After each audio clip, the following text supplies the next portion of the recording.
Oxfam-ը ներկայացրեց իր հետազոտության արդյունքները, արդյոք սպասում եք, որ նման արդյունքներ կգրանցվեն։ Ընդհանուր առմամբ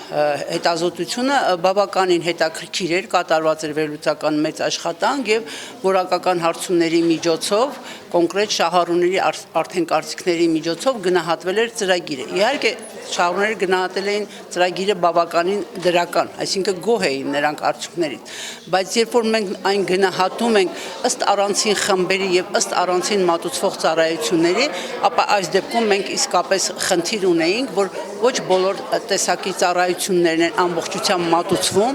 եւ դա ուներ որոշակիորեն օբյեկտիվ պատճառ, որովհետեւ սպասարկման նորման, այսինքն մեկ աշխատակցի կողմից, մեկ սոցիալական աշխատողի կամ ծառայություն մատուցողի կողմից շահառուների թիվը բավականին բարձր էր եւ բացի այդ խնդիր էր, որ անհատական ծրագրեր կազմած եւ այդ անհատական ծրագրերին համապատասխան չափորոշներով ծառայությունների մատուցման ծավալները հստակ չէին եւ այս տեսակետից նաեւ հենց մեթոդաբանության խնդիրն էր, որ մենք բոլոր դեպքերում չունեցանք ամբողջական արդյունքի վերաբերյալ կարծիք, այսինքն ծրագրի նպատակը նաեւ նպաստել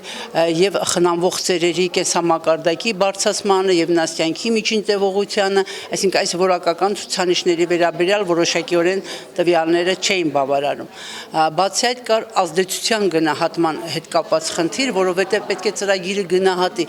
ընդգրկվածների եւ չընդգրկվածների տարբերությունը այս տեսակետից էլ բաց մնաց եւ նաեւ ռեսուրսների գնահատումը, այսինքն ինչքանով է այդ աշխատակազմը վերապատրաստված եւ համապատասխանում այդ ծառայությունների մատուցմանը։ Սա մեթոդական տեսակետից խնդիր էր, որը իհարկե հաշվի կառնվի արդեն աշխատանքի սոցիալական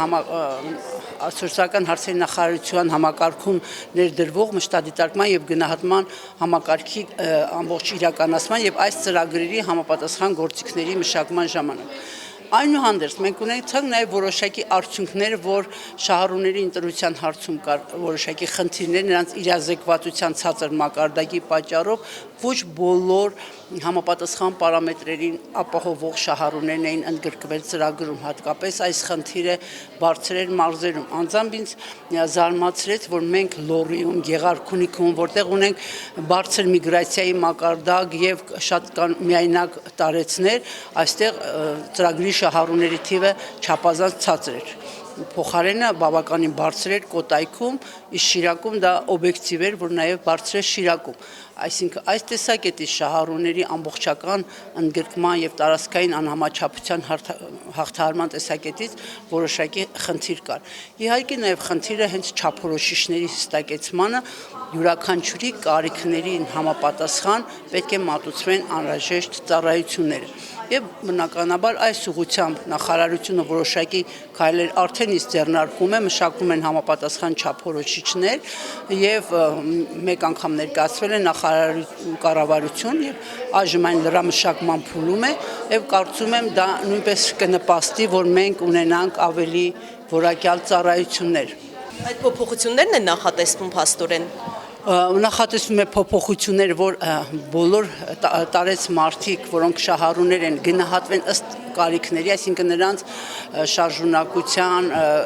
տեսակետից այդ A, B, G խմբերի դասակարգվեն եւ պետք է մշակվի ամեն մեկի համար անհատական ծրագիր եւ ծառայությունները մատուցվեն հստակ սահմանված չափորոշիչներով։ Այսինքն որ խմբի համար պետք է բժշկական ծառայությունները ավելի մեծ ծավալ կազմեն, որոնց համար կենցաղայինը, որոնց համար, չգիտեմ, հոգեբանական, իրավական եւ ծառայություն մատուցողը չպետք է որոշի, ինքը պետք է այդ խմբում մասնակցի գնահատման ժամանակ, բայց իր հայեցողությանը չպետք է թողնվի, թե նա որ ծառայությունը ցանկանա մատուցել, որը չէ, այլ պետք է լինեն մինիմում նվազագույն ծառայություններ, որ ինքը պարտավոր է մատուցել եւ հստակ դա պետք է նաեւ մշտակ ընթացիկ մոնիթորինգի ենթարկվի, թե տվյալ օրը, տվյալ պահին կամ տվյալ ամսում նա ինչպիսի ծառայություններ մատուցեց եւ նաեւ գնահատվի արդյունքները։ Տարեցների խնամքի համար ծառայություններ են մատուցում տարբեր հասարակական կազմակերպություններ։ Արդյոք այդ կազմակերպությունների աշխատանքից դուք գոհ եք եւ դիտարկում եք, թե ինչ ծառայություններ են մատուցում առհասարակ։ Այժմ գիտեք, որ նախարարությունը համապատասխան իրավական ակտեր կան եւ ստեղծել է համագործակցող ցանց եւ յուրաքանչյուր ծառայություն մատուցող կազմակերպություն պետք է հավաստագրվի։ Այսինքն ինչքանով են նրա մատուցած ծառայությունները համապատասխանում չափորոշիչներին, հավաստագրվելուց հետո նոր միայն ինքը իրավունք ունենա այդ ծառայությունները մատուցել, այսինքն գալիս են միասնական դաշտ բոլոր կազմակերպությունները եւ արդեն այս պարագաներում բնականաբար արդեն բարբերաբար կիրականացվի նաեւ նրանց կողմից իրականացվող ծառայությունների մշտադիտարկում եւ նաեւ նախատեսվում է հետագայում մենք այսօր օրակարգում ունենք այդ հարցը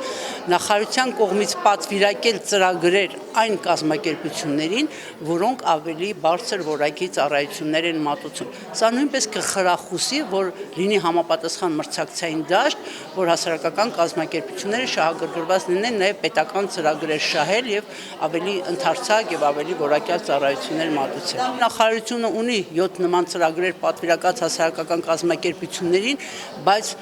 բարեփոխումների ընթացքը այնպիսին է եւ նախարարի մտադրությունները այնպիսին է, որ այս դաշտը ավելի ընդարձակել եւ ինչու՞ չէ ավելի քիչ գումարներով ավելի որակյալ ծառայություններ ստանալ։ Ծառայությունների ստացման ցանկություն ունեցողների մեջ քիչ են ծրագրի պայմաններին բավարարողները։ Խիստ են այդ պայմանները, գուցե կա դրանք փոփոխելու կարիք։ Չափորոշիչների մշակման ժամանակ դա անպայման այս հետազոտության արդյունքները հաշվի կառնվել, որովհետև եթե կան համապատասխան շահառուներ, բայց պայմանները խիստ են, բնական է իրականացվի պայմանների ավելի մեղմացում եւ ավելի համապատասխանեցվի կոնկրետ շահառուների կարիքներին եւ կոնկրետ ծրագրի նպատակին։ Համաձայն եք նաև այն տեսակետին, որ քաղաքացիները որպես կանոն նաև չգիտեն, թե պետությունն իրենց համար ինչ է նախատեսել։ Ուրեմն ես նշեցի, որ այո, հետազոտության արդյունքները ցույց տվեցին, որ իրազեկման մակարդակը ցածր է։ Ինչ վերաբերում է թե նախարարության ուշադրությունից դուրս են, դա այդքան էլ իրական չէ, որովհետև կան համապատասխան ուսումնասիրության մեխանիզմներ, որ պարբերաբար ուսումնասիրվել են։ Բայց այլ բան է, եթե չի իրականացվել այո ամբողջական մշտադիտարկման եւ գնահատման աշխատանքներ։ Դուք գիտեք, որ այդ համակարգը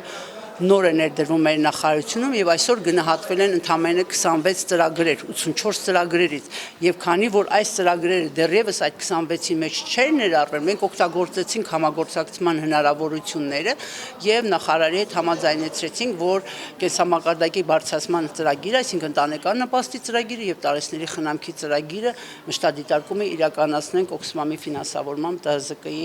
աջակցությամբ, բայց իհարկե սա վերջնական չի, որտեղ մեթոդաբանությունը այստեղ դարձյալ ամբողջական չէ եւ մենք ամբողջական արդյունք չստացանք։ Մյուս տարի, քանի որ համաշխարհային բանկի ծրագրով նախարարության ոլորտի բոլոր ծրագրերը պետք է ամբողջական գնահատվեն, այս ծրագիրը եւս կներառվի 17 թվականին ամբողջական մշտադիտարկման գործընթացներում եւ բնականաբար բոլոր դիտողությունները հաշվի կառնեն։